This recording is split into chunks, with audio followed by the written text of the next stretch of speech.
A história humana é escrita por nomes que conhecemos bem, reis, artistas, presidentes e atletas, mas operando de uma forma misteriosa, existem pessoas que surgiram do absoluto nada, alteraram o curso de acontecimentos históricos e desapareceram da mesma forma que surgiram. Eu sou o Luiz e sejam muito bem-vindos à primeira parte do iceberg de pessoas enigmáticas e misteriosas. Grigori Rasputin foi um monge, fanático religioso e místico russo. Ele nasceu em Pakrovskoye, na Sibéria, no dia 22 de janeiro de 1869. Filho de camponeses, foi registrado com o nome de Grigori Efimovich. Ainda criança, os moradores do vilarejo onde Rasputin vivia acreditavam que ele tinha poderes hipnóticos e de cura. Na adolescência, ele foi para um mosteiro com o intuito de se tornar monge, mas acabou não concluindo os estudos. Aos 19 anos, Rasputin se casou. Muito devoto à religião, Rasputin tinha a reputação de homem santo perante os camponeses. Ainda na juventude, adotou a seita dos flagelantes, a qual pregava o pecado através do arrependimento que suscita como meio de salvação da alma. Após passar um tempo peregrinando nos Montes Altos na Grécia, Rasputin reapareceu com a fama de que poderia curar doenças. Entretanto, começou a ser acusado de herege e se tornou um andarilho. Em 1903, Rasputin se mudou para São Petersburgo, na Rússia, e devido aos seus supostos poderes místicos, acabou ganhando muita fama. Em 1905, ainda vagando pela Rússia, ele foi procurado pelo imperador Czar Nicolau II e sua esposa Czarina Alexandra para curar os sangramentos do filho Alexei, que sofria de hemofilia. Para quem não sabe, essa doença faz com que a capacidade de coagulação do sangue do portador seja comprometida, resultando em sangramentos prolongados e espontâneos. Rasputin era o único que possuía habilidades para acalmar o príncipe, fazendo com que seus sangramentos diminuíssem. Dessa forma, acabou conquistando a confiança dos czares e durante 5 anos exerceu o papel de conselheiro da czarina. Rasputin sempre dizia ser o único capaz de salvar a vida do filho dos imperadores. Dessa forma, ele influenciou a czarina e se tornou presença garantida na corte. Rasputin se tornou tão influente no governo ao ponto de interferir em assuntos da igreja e do estado, nomeando ministros ao mesmo tempo que os derrubava. Anteriormente, ele, que era visto como um homem santo e devoto à religião, passou a ser acusado de indecente e incontrolável, uma vez que se dizia capaz de livrar as mulheres de seus pecados e, dormindo com elas, ajudava a encontrar a graça divina. Inclusive, seu apelido Rasputin significa depravado. Ele foi concebido devido à vida imoral que ele levava. Não demorou muito para sua presença no palácio começar a gerar críticas e rumores contra a família real. Em 1902, a situação se agravou quando começaram a circular cópias de cartas supostamente escritas pela czarina Rasputin, que sugere que eles tinham um caso. Diante da crescente intromissão de Rasputin em assuntos políticos e eclesiásticos, formou-se uma conspiração de nobres para acabar com a sua vida. Em 1914, Rasputin sofreu seu primeiro atentado. Ele foi esfaqueado e milagrosamente sobreviveu. Em 30 de dezembro de 1916, um grupo de nobres organizou uma cilada que Rasputin acabaria sendo envenenado por cianureto durante sua refeição. Outras versões sugerem que o monge ingeriu cianureto em quantidade para matar 5 homens, mas ele não morreu. Supostamente, a morte de Rasputin teria sido através de um fuzilamento, onde após isso, ainda vivo, seu corpo foi jogado no rio Neva, que estava parcialmente congelado, de forma que ele acabou morrendo afogado.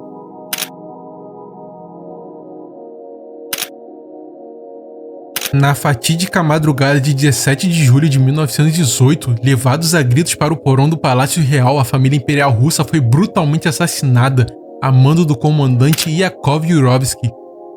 Ao longo dos anos, diversas teorias foram levantadas sobre o que de fato teria acontecido naquele dia, e uma delas era que uma das filhas do czar, Anastácia, teria conseguido sobreviver ao atentado. A teoria começou a circular quando guardas que confirmaram o massacre disseram que as filhas do casal não morreram com os tiros, mas sim as balas ricochetearam e foi necessário usar baionetas para conseguir exterminá-las. Outra informação que sustentou a teoria foi o fato de que no local de desova dos restos dos familiares faltava o corpo do príncipe Alexei e de mais uma menina que supostamente seria Anastácia. Em 1920, esse boato começa a ficar mais forte quando uma jovem tentou acabar com sua própria vida ao pular de uma ponte em Berlim, na Alemanha, mas acabou sobrevivendo. Entretanto, a origem dessa jovem era incerta, já que ela nunca falava sobre o seu passado. A única coisa que sabiam sobre ela é que ela era russa, por causa do seu forte sotaque. Após algum tempo, a mulher que ficou conhecida como Anna Anderson afirmou que na verdade era Romanov perdida, causando uma verdadeira polêmica na época. Anna afirmava que viu toda a sua família sendo morta e sabia que o fim estava próximo, mas parecia que o destino decidiu sorrir para ela novamente quando um soldado teve piedade da sua alma e a ajudou a fugir. A suposta sobrevivente da família real russa começou a ter a sua história divulgada e conseguiu enganar diversas pessoas. Muitas pessoas então começaram a duvidar da veracidade da história e em uma entrevista dada em 1970 ela afirmou: "Você pode realmente provar para mim quem você é? Você pode acreditar ou não acreditar, não importa." Em 1984, quando ela morreu, exames de DNA foram feitos e mostraram que Anna não tinha nenhum parentesco com os Romanov, mas sim ela provavelmente era uma operária polonesa chamada Franziska. Foi só em 2008 que o mistério de Anastasia chegou finalmente ao fim. Cientistas russos desenterraram a ossada de um jovem e uma menina na cidade de Ekaterimburgo. Após análise de DNA, confirmaram que aqueles eram restos de Alexei e de uma das filhas do czar. Acontece que, na verdade, Anastasia e Maria morreram com idades muito próximas. Assim, o exame foi capaz de apontar que o resto mortal ali seria tanto de Anastasia quanto da sua irmã. Fato é que Anastasia não sobreviveu ao massacre da família real russa. A Babushka Leary é uma mulher não identificada que estava presente durante o assassinato de John F. Kennedy, que na época era o atual presidente dos Estados Unidos. Especula-se que ela tenha fotografado ou pelo menos filmado o momento em que o presidente foi baleado e morto. Seu apelido surgiu devido ao lenço que ela usava em sua cabeça, muito característico aos lenços usados pelas senhoras russas, que também são conhecidas como babushkas, que significa literalmente avó ou velha em russo. Pessoas relatam terem realmente visto a babushka segurando uma câmera durante o ocorrido, e ela também aparece em filmagens do ocorrido vestida com um sobretudo bege, o lenço que deu seu apelido e possivelmente um óculos de sol. O que chama muita atenção nas filmagens e faz diversas teorias serem criadas é a calma que ela demonstra em meio ao caos causado pela morte do presidente e pela multidão assustada. Embora o tiroteio já tivesse cessado e a maioria das pessoas já tivessem se abrigado, ela ainda podia ser vista de pé com a câmera próxima ao seu rosto. Após isso, ela se juntou à multidão. A babushka foi vista pela última vez caminhando para leste na rua Elmi. A senhora nunca sequer foi identificada, nem suas filmagens e fotos foram encontradas. Em 1970, uma mulher chamada Beverly Oliver relatou ao pesquisador de teorias da conspiração Gary Shaw durante um culto em uma igreja que ela era a babushka. A mulher chegou até mesmo a dizer o modelo de câmera que ela havia usado para filmar o acontecimento. Segundo ela, era uma câmera Yashica Super 8. Ela até chegou a dizer que entregou os filmes da câmera para 2 agentes do FBI na época e que eles disseram que o filme seria devolvido em 10 dias. Porém, ela nunca mais os viu. A suposta babushka nunca passou muita credibilidade, e para queimar ela mais ainda, a suposta câmera que ela relata ter usado naquele dia nem havia sido fabricada ainda. A câmera Yashica Super 8 só foi fabricada em 1969, 7 anos depois do assassinato do presidente John F. Kennedy. Ela afirmou que recebeu a câmera experimental de um amigo e não tinha certeza se o nome da fabricante estava nela. Nos últimos anos, surgiram outras hipóteses sobre quem ela poderia ser, mas nenhuma foi aceita pela comunidade de historiadores ou confirmada por evidências sólidas. Dessa forma, a identidade da Babushka Leary continua sendo um dos mistérios mais famosos ligados ao assassinato de John F. Kennedy.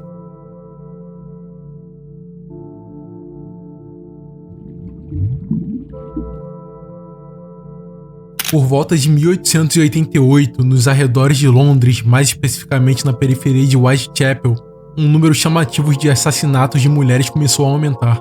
Com a periferia de Whitechapel se tornando hiperabitada, as condições de moradia e trabalho pioraram significativamente. Junto a isso, o número de pessoas pertencentes às classes mais pobres disparou. Essa pobreza levou diversas mulheres à prostituição. Em outubro de 1888, a Polícia Metropolitana de Londres estimou a existência de 62 bordéis e 1.200 mulheres trabalhando como prostitutas em Whitechapel. Entre 3 de abril de 1888 e 13 de fevereiro de 1891, estima-se que ocorreram 11 homicídios. Dentre eles, 5 estavam ligados a uma mesma pessoa, que ficou conhecida como Jack Stripador. Essas 5 vítimas ficaram conhecidas como as 5 canônicas: Mary Ann Nichols, Annie Chapman, Elizabeth Stride, Catherine Edowitz e Mary Jane Kelly. Todas elas foram vítimas comprovadas da mesma pessoa, o Jack Stripador. A maioria dos especialistas aponta que cortes profundos na garganta, abdômen e áreas genitais, além da remoção dos órgãos internos e mutilações faciais progressivas, tornaram indistinguível o modus operandi do estripador. O corpo de Mary Nichols foi encontrado cerca de 3h40 da manhã em uma sexta-feira de 31 de agosto de 1888. A garganta foi destroçada por 2 cortes e a parte inferior do abdômen foi parcialmente aberta por um corte profundo e irregular. Várias outras incisões no abdômen foram causadas pela mesma faca. O corpo de Anne Chapman foi descoberto às 6 horas da manhã em um sábado de 8 de setembro de 1888, perto de uma porta de um quintal. Assim como no caso da Mary Nichols, a garganta foi degolada por 2 cortes grosseiros, o abdômen completamente aberto e posteriormente o útero seria constatado como removido. Em um inquérito, uma testemunha alegou ter visto Chapman cerca de 5h30 da manhã, acompanhada por um homem de cabelos escuros e de má aparência apesar do seu aspecto de cavalheiro. Elizabeth Street e Catherine Eddowes foram mortas em uma segunda-feira de madrugada, em 30 de setembro de 1888. O corpo de Street foi encontrado à 1h da manhã. A causa da morte deu por conta de um único e brutal corte na principal artéria do lado esquerdo do pescoço. A ausência de mutilações no abdômen levaram os investigadores a terem dúvidas se a morte de Street poderia ser atribuída a Jack, o estripador, ou se ele teria sido interrompido durante o ataque. Testemunhas disseram que viram Street com um homem mais cedo naquela mesma noite, mas apontaram diferentes descrições. Alguns disseram que a companhia tinha um cabelo loiro, outros que era moreno, alguns testemunharam que ele estava mal vestido e outros que ele usava roupas caras. A próxima vítima foi Catherine Eddowes, com o corpo localizado 3 horas e 45 minutos depois da Street. A garganta foi severamente cortada e o abdômen estripado por um profundo, longo e irregular corte. O rim esquerdo e a maior parte do útero foram removidos. Um morador da região chamado Joseph Lawade, o qual estava passando pela praça com 2 amigos um pouco antes do assassinato, descreveu que tinha visto um homem de cabelos loiros de aparência precária acompanhado por uma mulher, provavelmente a Eddowes. A identidade de Jack o Estripador nunca foi oficialmente comprovada, o que restam são teorias sobre quem de fato foi ele. Nos anos 2000, na capital da Alemanha, aconteceu um evento chamado Fuck Parade, uma manifestação de rua que era conhecida por tocar um gênero de música chamado techno. Esse evento surgiu em contraponto à Love Parade, que era uma festa de cunho mais comercial que também era celebrada nas ruas da capital alemã. Matthias Fritz, um dos integrantes da Fuck Parade, estava gravando despretensiosamente um vídeo durante o evento e até aí tudo normal. Ele estava filmando o pessoal que acompanhava a parada dançando e percorrendo aos poucos o trajeto. Mas dentro dessas gravações existe um personagem que se destaca. Era um homem loiro, com cara de bad boy, usando um berbudão sem camisa e com um penteado que pode ser equiparado aos que os vikings utilizavam. A câmera de Matthias registra o brutamonte reprimindo um cara e em certo momento ele até dá um empurrão em uma menina que estava dançando e depois ele segue normalmente o fluxo da passeata performando sua dança. Em 2001, o autor das gravações publicou o vídeo em seu blog pessoal e o intitulou de Neckcan No.1. Esse foi o ponto de partida do que viria a ser um dos primeiros memes da internet. Em 2005, Matthias disponibilizou o arquivo no seu canal do YouTube. A partir disso, internautas começaram a compartilhar o vídeo em todos os cantos da internet, até que em algum momento alguém se apossou do material e o renomeou como Techno Viking, título que destacava totalmente o homem misterioso que aparecia dançando durante o vídeo. Foi em 2007 que o vídeo teve seu boom, ele já havia ficado conhecido mundialmente e logo começaram a surgir versões modificadas. Techno Viking aparecia como personagem de videogame e letras de música, em estampas de camisa, e tinha até mesmo a versão dele de Chuck Norris. Em 2008, o vídeo alcançou mais de 11 milhões de views, que hoje em dia era algo muito absurdo, naquela época era 10 vezes mais. Matthias chegou a receber até mesmo uma grana pelos anúncios do YouTube, e o autor da track que aparece do fundo já disse uma vez que soubesse da proporção que essa brincadeira iria tomar, teria garantido seus direitos autorais no início da história toda. Em 2009, o Techno Viking resolveu processar o autor do vídeo e enviou uma carta para sua residência, solicitando a retirada de todo o material da internet. E em 2013 o caso acabou indo para o tribunal. O processo ocorreu durante uns 3 anos, entre idas e vindas das diferentes perspectivas dos advogados, juízes e demais envolvidos no caso. Do lado do requerente, apelavam para a questão dos direitos pessoais sobre o uso da imagem sem autorização. Do lado do acusado, a defesa era que a gravação não havia sido feita e publicada inicialmente com qualquer intenção comercial, mas sim pelo viés artístico e conceitual. No fim das contas, a decisão da corte foi que Matthias só poderia utilizar as imagens de modo que o Viking ficasse irreconhecível e que teria que pagar ao autor da ação cerca de 13.000 euros. Em 24 de novembro de 1971, um criminoso misterioso sequestrou um avião que viajava da cidade de Portland, no Oregon, para a cidade de Seattle, em Washington, nos Estados Unidos.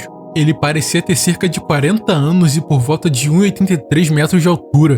Ele havia comprado uma passagem de $20 para o voo 305 da Northwest Airlines. O nome que ele havia informado para pegar o voo foi de Dan Cooper, porém devido a uma falha de comunicação dos veículos de imprensa da época, ele ficou conhecido como D.B. Cooper. Pouco depois da decolagem, ele entregou um bilhete a uma comissária de bordo no qual afirmava ter uma bomba em sua pasta. Ele então abriu o estojo de acessórios que continha vários fios, botões vermelhos e uma bateria. Cooper exigiu que fosse feito contato com as autoridades e pediu que fossem enviados para ele 4 paraquedas e $200 mil em notas de 20. Quando o voo pousou em Seattle, Cooper liberou os 36 passageiros que estavam presentes e em troca disso as autoridades forneceram dinheiro e os paraquedas. No entanto, ele forçou 2 pilotos, um engenheiro de voo e uma comissária de bordo a permanecerem no avião. Após o reabastecimento, ele ordenou que os pilotos voassem para a cidade do México. Seguindo suas instruções, o avião voou a menos de 10 mil pés a uma velocidade inferior a 200 nós. Por volta das 20 horas, Cooper abaixou os degraus traseiros do avião e simplesmente saltou. Ele então desapareceu após isso. Muitas pessoas especulam que Cooper não sobreviveu ao salto. Na altitude que ele estava, os ventos eram de mais de 322 km por hora. Os paraquedas que ele usou não podiam ser dirigidos. Além disso, ele teria pousado em uma área acidentada e densamente arborizada, o que diminui mais ainda a sua chance de ter sobrevivido. Anos depois, em 1980, a polícia chegou a achar parte do dinheiro que Cooper havia levado com ele naquele dia. Eram $5.800 em notas de 20, e o número de série correspondia ao que foi levado. Contudo, após uma extensa busca, nada foi descoberto. Em 2016, a agência encerrou oficialmente a investigação. Em 1968, um assassino auto-intitulado como Zodíaco matou suas primeiras vítimas, David Arthur e Betty Lowe, ambos com 16 anos. O crime ocorreu quando eles namoravam em um carro em Lake Hernon, na Califórnia. O Zodíaco chegou e os alvejou. Após isso, ele enviou uma carta à polícia, mas aí que o mistério começa. A carta não havia sido escrita de forma comum, ela estava criptografada. A assinatura nas cartas era sempre feita com o símbolo de um círculo com uma cruz no meio. Em agosto de 1969, o professor de história Donald Harding e sua esposa Betty desvendaram uma mensagem que dizia: "Gosto de matar porque é muito divertido, e renascerei no paraíso e os que eu matei se tornarão meus escravos." Dentre as várias vítimas do assassino do Zodíaco, 2 sobreviveram. Dessa forma, foi possível fazer um retrato falado do mesmo. A sua descrição era de um homem branco, aparentando ter entre 35 e 45 anos, com constituição física robusta ou pesada. Sua altura era estimada em cerca de 1,73 até 1,78. Seu cabelo era loiro avermelhado ou um tom mais castanho claro, curto e cortado no estilo militar, e ele usava um óculos marcante de grau com armação grossa ou preta e feições largas. Em 1974, a polícia recebeu a última carta do Zodíaco. Nela, o assassino confessava 37 homicídios, dentre esses 7 vítimas foram confirmadas. A identidade do Zodíaco nunca foi oficialmente confirmada, mas um grupo de investigadores independentes, os Case Breakers, alega ter identificado como a pessoa por trás de todos aqueles assassinatos Gary Francis Post, um veterano da Força Aérea que faleceu em 2018. O FBI e a polícia não reconheceram oficialmente a identificação de Post, mantendo o caso aberto e afirmando que não há consenso definitivo sobre o real autor dos crimes. Muitas pessoas já ouviram falar em William Shakespeare por ele ter sido um dos escritores de peças de teatro mais importantes do Renascimento. Ele foi responsável por obras como Romeu e Julieta e o Hamlet. Entretanto, existe uma teoria que diz que Shakespeare não era uma pessoa, e sim um grupo de autores que criava histórias, assim como se fosse uma equipe de roteiristas. Acredita-se que escritores da época criaram uma sociedade secreta e passaram a utilizar o pseudônimo de Shakespeare, a fim de esconderem as suas identidades e fugirem da perseguição política. Um dos exemplos dessa teoria era que Christopher Marlowe, popular por dar vida a Eduardo II, e o judeu de Malta, teria assumido a identidade de Shakespeare após forjar sua morte em uma briga de bar e ser exilado para fugir da perseguição política. Embora existam diversas teorias sobre a verdadeira identidade de Shakespeare, nenhuma nunca foi comprovada. O que se sabe sobre William é que ele deixou 38 peças, 154 sonetos, 2 longos poemas narrativos e outras poesias. Em 1989, a China passava por momentos de grande tensão após 6 semanas de manifestações pró-democracia, que resultaram na morte de centenas de pessoas, principalmente nos arredores da praça de Tiananmen, em Pequim. que era o local onde os manifestantes ficavam concentrados. Na manhã de 5 de junho, uma longa carreata de tanques seguia para o leste da Avenida Tiangan após operações de limpeza militar. Operações essas que não se tratavam de higiene, mas sim de repressão militar ordenada pelo Partido Comunista Chinês, com o objetivo de dissipar os protestos pró-democracia. Foi quando um homem solitário carregando algumas sacolas de compras entrou no caminho do tanque e se recusou a se mover. Quando o tanque tentou contornar o homem, ele se movimentou para bloquear a passagem. Em vez de atropelá-lo, os tanques pararam completamente.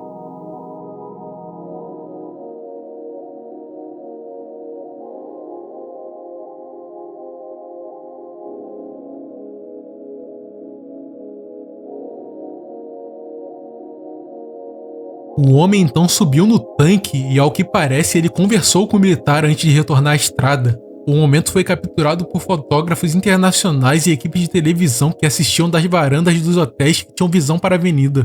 Transmitida em todo o mundo, a cena rapidamente se tornou uma das imagens mais icônicas e amplamente reconhecidas da história, e o homem misterioso ficou conhecido como Tank Man.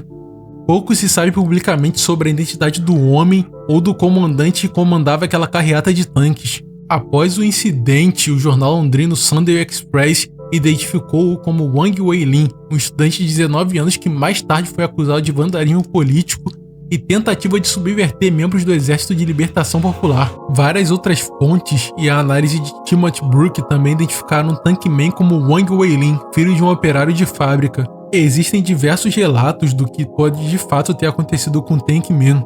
Uns falam que ele teria sido preso, outros falam que ele foi executado, e alguns até mesmo relatam que ele fugiu da China e virou um arqueólogo na Coreia do Sul.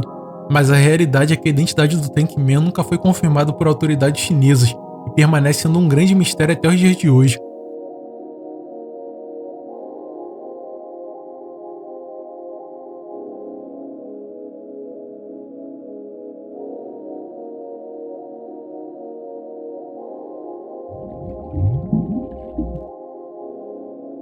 Acredito que esse seja um nome pouco reconhecido por vocês, mas ele já foi citado indiretamente na primeira camada do nosso iceberg. Lee Harvey se trata do fuzileiro naval estadunidense que foi responsável pelo assassinato do 35º presidente dos Estados Unidos, John F. Kennedy. Aos 12 anos de idade, Lee foi levado para um reformatório, período no qual foi avaliado por um psiquiatra como emocionalmente perturbado, devido à falta de uma vida familiar estável. Durante sua juventude, Lee frequentou diversas escolas e abandonou todas de forma repentina. Aos 17 anos, ele ingressou na Marinha e por lá ele acabou sendo preso. Em 1959, foi dispensado do serviço ativo para a reserva do Corpo de Fuzileiros Navais. Depois voou para a Europa e desertou para a União Soviética. Morou em Minsk, casou-se com uma russa chamada Marina e teve uma filha. Em junho de 1962, retornou aos Estados Unidos com sua esposa e eventualmente estabeleceu-se em Dallas, no Texas, onde sua segunda filha nasceu. Oswald matou John Kennedy em 22 de novembro de 1963, atirando de uma janela do 6º andar do Texas School Book Depository, enquanto o presidente passeava em carreata pela Dealey Plaza, em Dallas. Cerca de 45 minutos depois disso, assassinou o policial J.D. Tippit em uma rua local. Após isso, ele então entrou sorrateiramente em um cinema, onde ele foi preso pelo assassinato de Tippit. Oswald foi acusado do assassinato de Kennedy, mas negou sua responsabilidade, alegando ser um bode expiatório. 2 dias depois, ele próprio foi assassinado pelo Jack Ruby, dono de uma boate local, durante a transmissão ao vivo na televisão no pátio da sede da polícia de Dallas. Muitos imperadores romanos são lembrados justamente por seus comportamentos perversos. Hélio Gábalo, que utilizava carruagens puxadas por escravos, Cômodo, que além de governante também era gladiador no Coliseu, e, é claro, o tirano Nero, que mandou matar sua própria mãe. Entretanto, o imperador que irei falar sobre talvez seja o mais excêntrico e bizarro entre todos os outros citados. Caio Júlio César Augusto Germânico, conhecido por Calígula, nasceu em Anzio, na região do Lácio, no centro-oeste da Itália, no dia 31 de agosto do ano 12. Ele foi filho de Agripina de Germânico César, membro da dinastia Júlio-Claudiana, considerado um dos melhores generais do Império Romano. Em outubro do ano 14, durante uma expedição à Síria, seu pai teria sido envenenado ou contraído malária. A causa ainda é incerta, mas o fato é que ele acabou falecendo. Após esse falecimento, Calígula foi adotado como herdeiro pelo imperador Tibério, seu tio-avô. Em 33 foi nomeado seu sucessor. A história de Calígula como imperador começa no ano de 37, com a morte de Tibério. Calígula foi aclamado imperador romano pelo povo e pelo senado, e foi bem recepcionado pelo povo e pelo exército, que se mantinha fiel a seu pai. De início, tudo correu bem. O governo de Calígula foi considerado próspero nos primeiros meses. De acordo com alguns historiadores, ele respeitou o senado ao desenvolver a Assembleia Popular o direito de eleger os magistrados. Além disso, ele decretou amplas anistias para aqueles que haviam sido condenados durante o mandato de Tibério e organizou grandes espetáculos circenses. As coisas começaram a desandar ainda no ano de 37, quando Calígula foi vitimado por uma doença.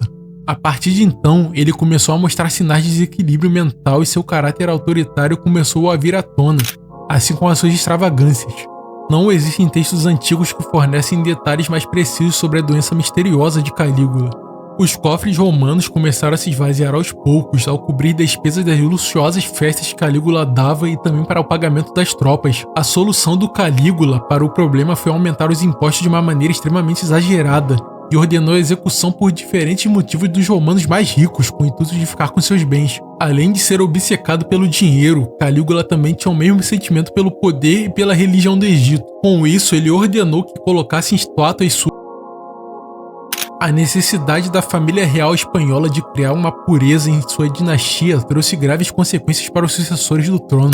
O I VI era algo bastante comum na Europa do século XVII, e os casamentos entre parentes era tido como uma forma de manter o sangue real, restrito a um pequeno grupo de pessoas. Um dos monarcas que mais sofreu com esse mau hábito ao longo da história foi Carlos II, rei da Espanha.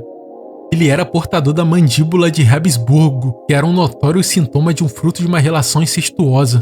Ele teve dificuldades na mastigação durante sua vida inteira, além de possuir uma enorme língua que fazia com que ele salivasse constantemente. Suas condições genéticas resultaram em constantes diarreias e vômitos ao longo de toda a sua vida.